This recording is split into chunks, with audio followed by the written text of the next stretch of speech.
name's Neil Dundas. I'm the Chief Executive Officer of a company called Domain Name Services, Pty Limited, and we are the technical back-end operator for the ZA Central Registry.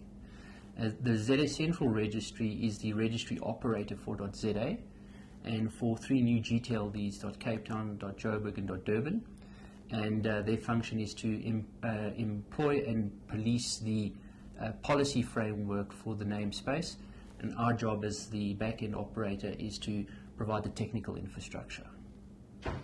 The ZA Central Registry, and I think you need to realize that Domain Name Services, DNS, and the ZA Central Registry work very closely together in a strategic partnership. Not only are we a back-end service provider, but we also look after the interests collectively of the South African domain name space by looking at what new products we can develop and introduce, how we can reach out and assist enterprise development in the industry, and how we can also transfer skills. And from a very early stage, the ZA Central Registry, previously Uniforum, has been a founding member of the Internet Service Providers Association, and we have been one of the hosts of Internet Week since its inception several years ago. And we've been an active supporter and participant in that forum, interacting on a regular basis with the industry, the Internet Service Provider industry, and getting their feedback on certain issues and reporting back to them on developments, not just locally within the CRZA namespace, but also internationally within the ICANN community, the Internet Corporation for Assigned Names and Numbers. We participate in that process 3 times a year in their general meetings, and the information that we obtain from that and the industry development that we pick up from there, we are sure to feed that back into the local internet service provider community. And we normally use the likes of roadshows or iWeek as the platform in which to do that.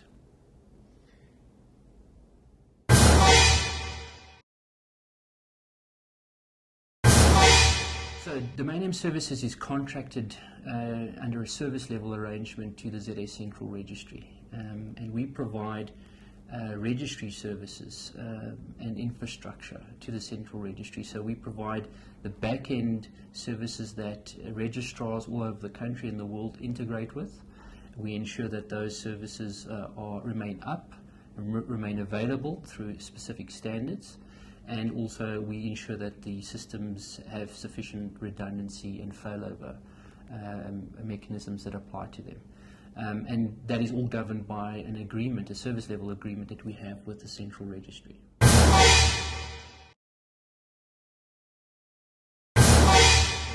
The ZA infrastructure is set up in particular is that we have systems that implement what we call an EPP protocol, Extensible Provisioning Protocol, which is an international IETF standard, and it allows registrars, people that are provisioning domain names, to have read-write access into the registry system.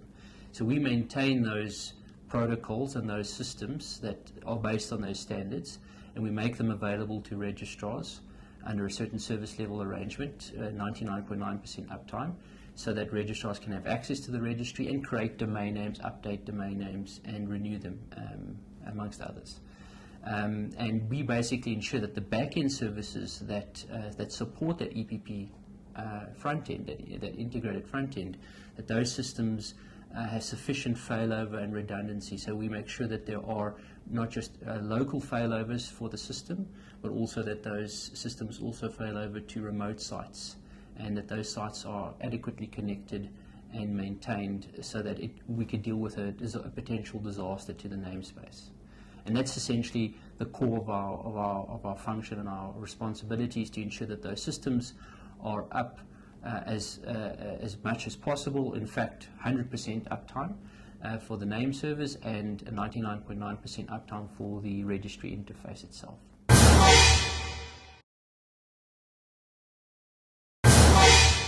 So our customer, the ZA Central Registry, doesn't deal with the end user or the public at all. They deal with a range of registrars who have been accredited both technically and administratively, and these registrars are based all over the country as well as internationally. In fact, I think we have 420 registrars based here in South Africa and about 28 registrars that are internationally based. And the international registrars are specifically important for generic top-level domains such as Cape Town, Durban, and Joburg. In terms of the co.za namespace, the registrars that the end user or the consumer would ordinarily recognize would normally take the form of an internet service provider. So the likes of MWeb Internet Solutions, Hetzner, AfriHost, these are our customers. And you would ordinarily go to one of those internet service providers and you would request a domain name registration, perhaps with a website attached to it, some hosting for that website, maybe some email services, and that ISP would then, through the EPP interface, automatically provision that name from the registry. And the name would be available to the end user.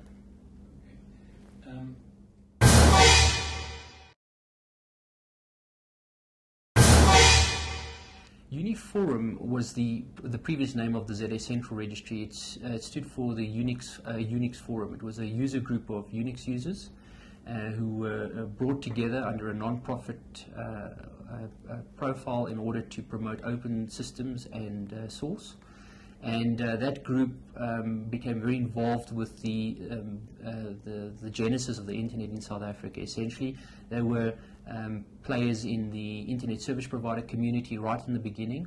And in 1995, when the then administrator of co.za, Mike Lowry, was looking for an administrator for co.za because it had become a bit of an administrative burden for him. I think there was something like 450 co.za domain names in 1995. He then approached a gathering of internet service providers in 1995 and said, look, he's had enough of co.za. It's becoming an administrative burden for him, and he certainly doesn't want to, and he was doing it basically as a voluntary exercise. He had a full-time job at the time, as I understand. He then asked for volunteers to take over the administration. And because Uniforum at that stage, we were a member of the internet service provider community, although we weren't a commercial internet service provider, we were the most neutral party and the most capable at that particular stage. And we raised our hands and we said, well, you know, we're not doing anything particular. We'd be happy to take over co.za. And we had the overwhelming support of the industry at that stage, I think because of our neutral position, to assume administration of co.za. And we basically took it on as a bit of a hobby in the early stages. And these were a bunch of hobbyists, people that wanted to promote open systems, and they thought this was a fantastic challenge.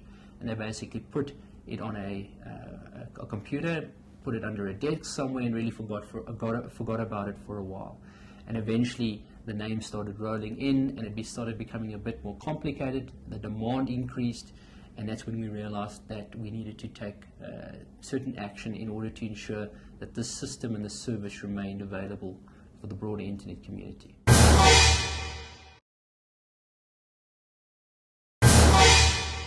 Well, in 95 we had 437, I think, names that were taken over from Mike Lowry at the time, the previous co.za administrator. Today we're sitting just under 1 million co.za names.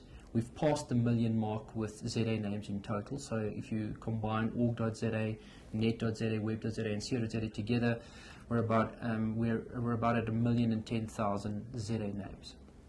So that you can see the scale from 95 to now has been phenomenal. We add about 150 to 200,000 names to the co.za namespace every single year. And obviously that has increased exponentially when we introduced the EPP system, because now we effectively activated a distribution channel called the registrar channel. We activated them with this new system. Prior to that we had an email interface, and we were dealing with end users directly, and that didn't scale too well. So the EPP system allowed us to really excel and to raise the bar over the last 5 years, and we've seen the results in terms of the numbers.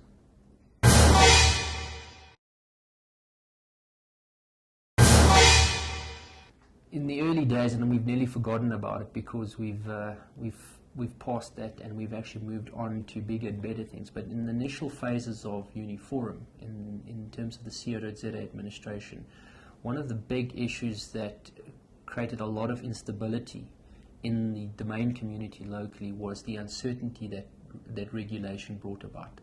The ECT Act was introduced in 2002. That's the Electronic Communications and Transactions Act. It was introduced in 2002, and it had wide-reaching implications on the domain name industry, in particular the ZA domain name space. So prior to that, it was really a self-regulated environment. In 2002, we were suddenly faced in a pretty acrimonious environment. I think when you speak to the likes of Mike Lowry and some of the other Uniforum members at that stage and the namespace ZA members, you will pick up that there was a very acrimonious relationship initially with government, because it was basically thought that the self-regulating environment was operating pretty fine as it was, and then obviously one day we woke up and there was a pretty extensive regulatory environment that was put in place. We tried to participate in that process, but it was essentially pushed through, and in hindsight probably for the best. But it took some time to get used to that. It created a lot of uncertainty. We had an antiquated registry system at the time, and it was becoming more antiquated with the years as they went by. And we just didn't have the confidence to take that system and evolve it into what we would term international standards. And the EPP system is a great example of that. So the uncertainty that was created was the big hurdle. We just weren't prepared to invest further. We didn't know what the future held for us. We didn't know what the future held for the ZA namespace. And it was only through those early discussions and negotiations with the regulator, established in terms of the Act, that we started getting some idea of where the community, the regulator wanted to go with the namespace. And we could then position ourselves and gear ourselves in order to play a meaningful role in that future model. And that's essentially where the ZA Central Registry and the DNS were born out of. That's the genesis of the two organizations.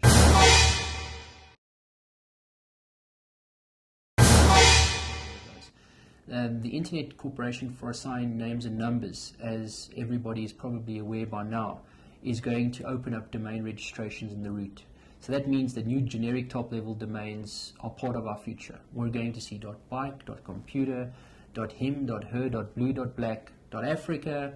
Everything is going to be a reality in the future of the Internet of Names.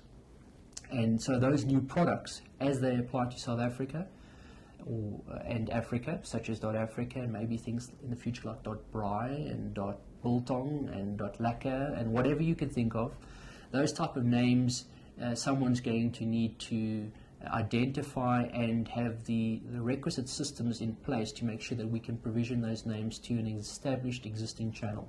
And that's where we see our role, introducing some of those new products specifically for the South African and African space. We're starting off with 4 at the moment. We've got the 3 South African cities, Cape Town, Joburg and Durban, as well as .africa.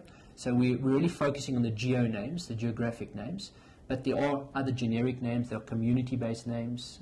The one that was applied for coincidentally by a foreign-based applicant was .zulu, and through a cooperative effort between ourselves and the South African Department of Communications at the time, we were able to arrest that application for .zulu because we felt it wouldn't be for the benefit of South Africa if it wasn't administered on the Central Registry platform. And thankfully we were successful in stopping that. But in the future, who knows, perhaps .zulu and other community-based marks are just part of the product range that the Central Registry can provide to the South African and the African communities. And in other products we're looking at are more technical products where the domain industry is evolving every day. The differentiation between registrar and registry is becoming blurred. A lot of our international counterparts are basically acting in both profiles. They're both a registrar and a registry, and it's a matter of now taking domain names to the appropriate end user communities in the most efficient way. And sometimes commercial registrars who deal in a multitude of domain names just do not cater for specific communities as well as they could. So we're looking at specialized channels that are being created to service domain names from the registry, the point of production, to the end user being the domain registrant who would specifically want a type of domain name. And we're trying to establish products that bring those domain names closer to the end user community. So we're looking at things like domain shops and domain registrars. We're also looking at enterprise development aspects where we want to increase the number of registrars in South Africa. We want to break down the barriers to entry so that people from previously disadvantaged communities can get into the domain name market by having the requisite tools and training to actually become a participant in this process. So we're introducing products like Registrar in a Box, where essentially new entrepreneurs can get into the domain provisioning market by simply having a end user product installed on their laptop or on their iPad or iPhone, and they'll be able to provision domain names to their local community, where they might not necessarily be volume based but just specific community based. We're trying to bring the domain name market closer to the people, and so we're developing products and services that will help us do that.